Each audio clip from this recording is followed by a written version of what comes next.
Assalamualaikum warahmatullahi wabarakatuh. Halo guys, ketemu kembali bersama kita berdua. Di sini kita adalah pasangan seller online. Ya, mohon maaf kalau misalnya lagi agak-agak gugup dan lain-lain. Soalnya ini pertama kali kita berdua facecam.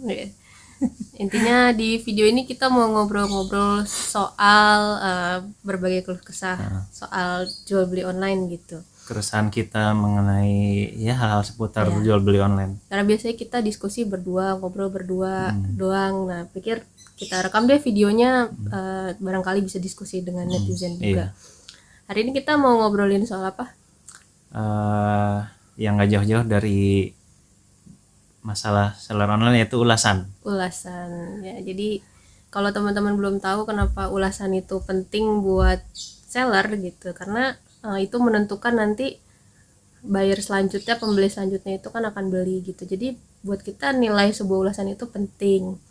Cuman ternyata kita sering juga nih dapat ulasan yang sifatnya aneh-aneh, nggak sesuai gitu. Contohnya apa? Kamu punya pengalaman apa kira-kira? Mungkin yang paling baru nanti akan ditampilkan sini ya, kilas. Nah, saya kan jualan baterai ya, baterai. Nah, ini ada pembeli membeli baterai dua piece jenis yang berbeda. Yang satu baterai 626 yang standar, satu lagi Sony CR2025 yang original. Nah, dia kasih ulasan, di sini ada deskripsinya, ada fotonya dan bintangnya bintang 4 itu masing-masing. Terus dia menuliskan barang belum saya buka, jadi belum tahu kondisi barangnya. Ya, itu permasalahan ulasan pertama adalah kalau barangnya belum dicoba, kenapa udah ngasih ulasan? Nah, ini masih mending sih dia bintang 4 ya. Aku itu kemarin itu dapat bintang 2 dengan alasan yang sama. Pas di Japri, kenapa Kak ngasih bintang 2? Apa baterainya ada bermasalah? Dia bilang baterainya belum saya coba, nanti kalau udah saya coba bintangnya saya tambah. Wah. Belum dicoba kok ngasih bintangnya bintang 2, kan tahu dari mana produknya itu jelek atau enggak gitu. Terus akhirnya seminggu lagi di Japri lagi, gimana Kak, baterainya udah dicoba atau belum gitu? Belum, baterai saya belum habis. Ya, jadi konsepnya tuh harusnya mereka sebagai pembeli kalau ngasih ulasan ya udah ulasan produk yang dia udah digunakan gitu. Bahannya misalnya bahan beli baju, bahannya kayak apa gitu, beli sepatunya enak atau enggak, beli baterainya berfungsi atau enggak gitu. Ya, jadi pengalaman dia memakai produknya, misalnya tadi kayak beli baju, oh ternyata bahannya sesuai dengan deskripsi gitu, bahannya rayon, pas dipegang ya benar juga gitu. Terus warna, keakuratan warnanya, mungkin kalau baju kan warna di foto produk sama yang saya terima sama gitu. Dan kalaupun nggak sesuai ya udah tulis apa adanya di ulasan gitu. Ya itu yang ditulis di ulasan, bukannya belum dicoba terus ngasih ulasan ya itu.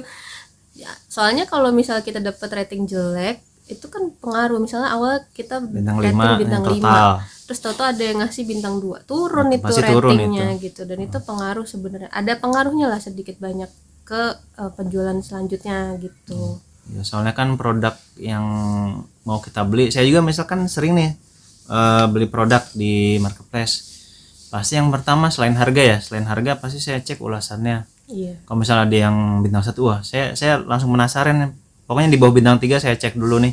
Oh ternyata gini. Terus misalnya berhubungan dengan deskripsi, ya udah saya cek langsung deskripsinya. Oh ternyata si pembelinya emang salah ngasih ulasan atau gimana gitu. Jadi itu salah satu keputusan si calon pembeli untuk membeli gitu, selain dari harga ya. Iya itu.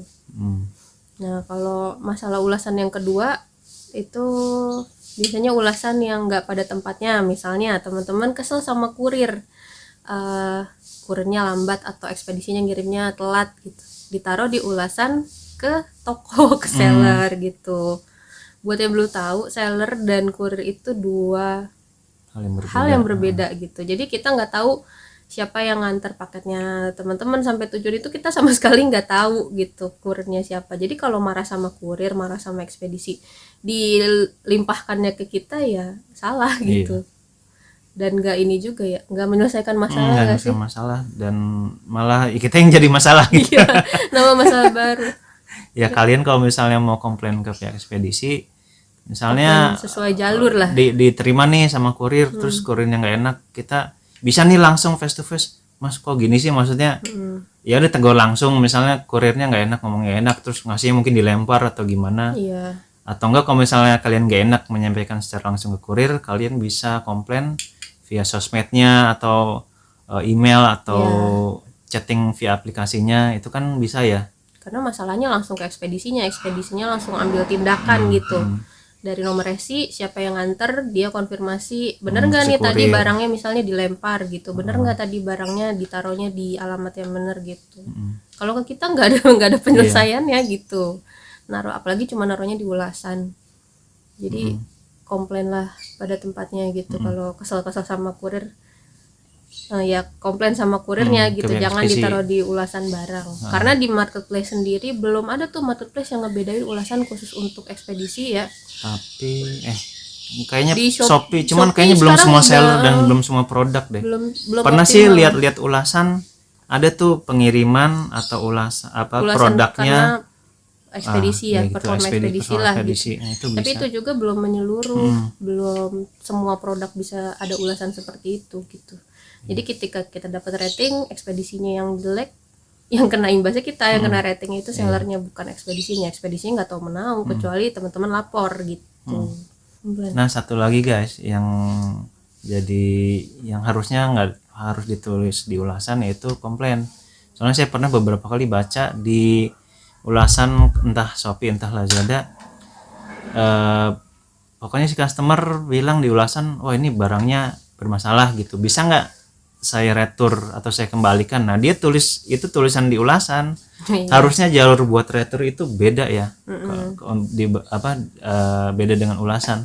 Kalau misalnya mau retur, ya kalian jangan klik selesaikan barang dulu, selesaikan pesanan, tapi kalau di Tokopedia atau di Shopee ada ajukan pengembalian gitu. Gitu. Nah, itu yang diklik kalau mau komplain, bukan di ulasan. Karena kalau di marketplace begitu kalian nulis ulasan, udah tuh hak retur, hak minta dana balik itu udah hilang gitu.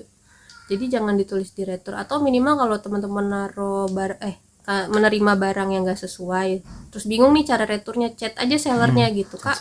Ini barangnya enggak sesuai, saya mau retur gimana? Nanti sellernya bantu gitu. Nah, kalaupun sellernya enggak membantu, enggak respon, atau mungkin kelihatan ini kayaknya mau ngelama-lamain, nggak direspon-respon nih chattingan dari pembelinya yang komplain, kalian bisa langsung chat CS marketplace-nya, CS-nya Shopee, Lazada dan lainnya gitu. Pasti mereka juga bantu.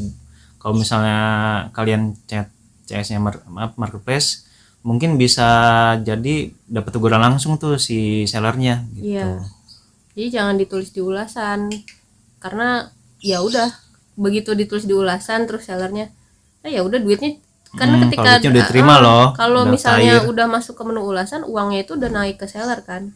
Kalau sellernya nggak jelek, katanya sellernya jahat nggak mau tahu, ya udah didiemin aja itu ulasan gitu. Dan misalnya kalaupun si seller menanggapi nih, walaupun kalian udah kasih ulasan, iya bisa, cuman pernah ngalamin dia komplain, ya udah direspon deh. Tapi kan kalau di marketplace di diskusi itu si pembeli bisa ngirim tapi nggak pakai ongkir, jadi cetak resi otomatisnya.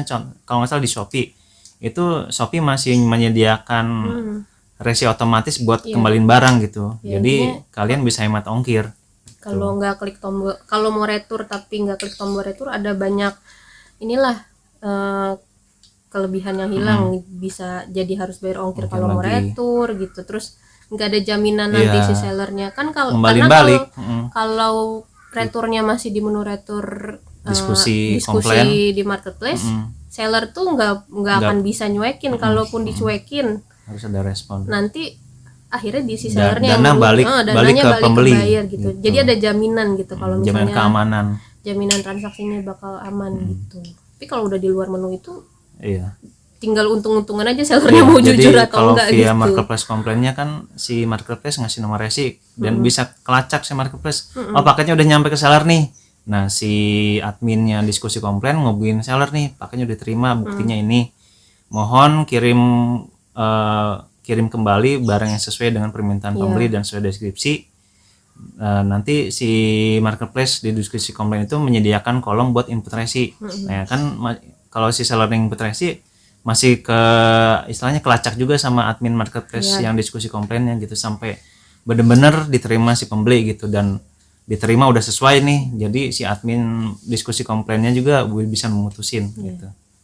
Itu kalau mau detailnya step-stepnya misalnya nggak tahu, inilah tanya ke CS Marketplace, mereka ada nanti dikasih tahu caranya gitu tuh. Yang jelas jangan ditulis di ulasan. Ya, mungkin itu sih yang 3 kita poin tahu itu ya. yang paling sering Yang pertama kan tadi ya di ulasan itu tidak, kalau belum dicoba barangnya jangan ditulis di ulasan. Terus masalah kurir atau ekspedisi, komplain pada tempatnya jangan di ulasan. Yang ketiga komplain produknya gitu, komplain sellernya. Atau mungkin kalian pernah mengalami di luar ketiga itu, atau ada cerita-cerita aneh dari kalian juga sebagai buyer atau sebagai seller, mungkin bisa tulis di komen ya, mungkin kita bisa diskusi bareng gitu. Itu aja mungkin untuk video pertama kita hari ini. Mungkin next kita bakal bahas masalah-masalah online shop yang lain. Jadi sampai ketemu di video selanjutnya.